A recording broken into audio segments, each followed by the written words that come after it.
Can't. All right, Jeff Cerebe. Jesus Christ. I had it unmuted.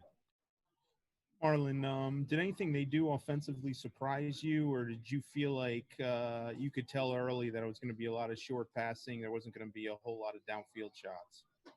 I think if anything surprises, maybe some of the screens they ran. But Kansas City did a good job last week of running screens, so we kind of knew it was kind of going to come. Haskins is really good with he's best when he's a rhythm thrower. So the downfield shots, we knew they were going to come here and there, but I think he's at his best when he's on timing and timing throws. Garrett Downing. Hey, Marlon, obviously it's been a big week for you. Can you kind of describe the emotion of getting that punch out that set the tone early in the game? It was good. I think I'm not going to say we started slow, but it seemed like kind of they were having some success and they were kind of stopping our offense a little bit. So we were kind of not playing great at the beginning, and I was able to get a turnover early on there, and was able to catch us a little momentum. So it was really good to get a big play in that first quarter. Aaron Kasanitz. Hey, Marlon, I know you can't necessarily watch the pass rush every play, but what was it like to see Matthew Judon make some plays, and he was in the backfield a lot today?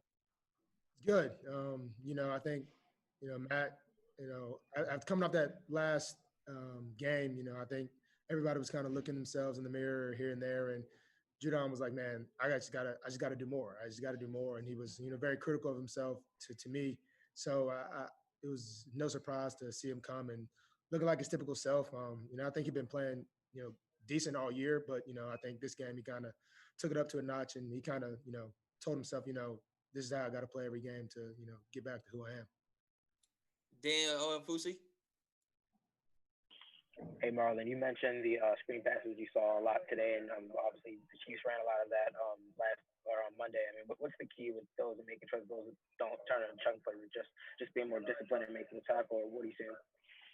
For us, it's we preach here the screenplay is everybody's play. So that's got to be from a lot of times with DBs we got to react as soon as we see it because this lineman will come and as soon as you think they're right there blocking you. So it's a play that everybody's got to make. It's got to be all hands on. Guys got to corners.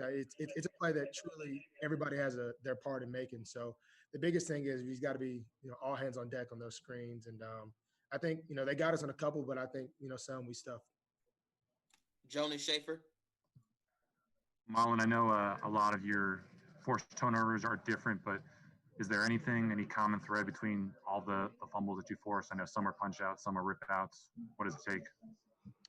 For me, I just, I just anytime I'm, trying to be around the ball, I just try to, kind of do something, whether it's a tackle, whatever it is, interception, however way, we can get a turnover. It's big for the team.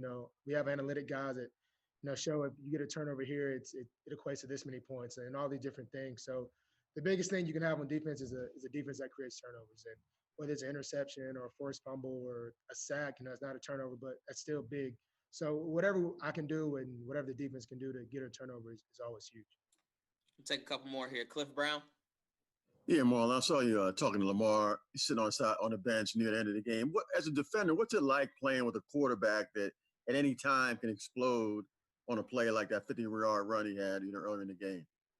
Yeah, playing with Lamar is huge. You can never really doubt him. You never really doubt him, and it's always great to be able to sit down on the bench next to Lamar. That usually means we're up, and RG3's in, and so I just go to him like, hey man, what because I watch some of the offense, but I'm mainly sitting down resting. So I just ask him. I asked him, how was it? Like, what were they talking about? And he was like, man, we got to do a lot better. And I looked up at the score and I was like, I think we scored a decent amount of points, and it's always just, his humility is just amazing. So having a guy like that as your quarterback that he could put up 40 and he would still say, man, we didn't execute a third down. So having a guy like that on your team is always great. We'll close it out here with Ryan Mink. Hey, Marlon, I had a fan ask me on social media what we should start calling all your punch outs and forced fumbles. Is it the fruit punch, or is there a nickname for these, or what? Twitter. I used to have the Twitter handle Fruit Punch. It wasn't because I was punching the ball out, but it kind of started turning towards that, seeming like it. So, Twitter made me, in order to get verified, I couldn't be Fruit Punch anymore. So maybe I got to talk to Twitter, figure out some things, and maybe it can be the Fruit Punch or. I looked at my family group message, and my dad was kind of trying to take the credit for that being the thing. So maybe it can be the Fruit Punch, Punch Out, whatever. I just know anytime you can get a turnover is big. So just trying to help my team, make plays here and there, and get the team going. Hey, Marlon, appreciate you joining us. Thank you so much. All right, thank you.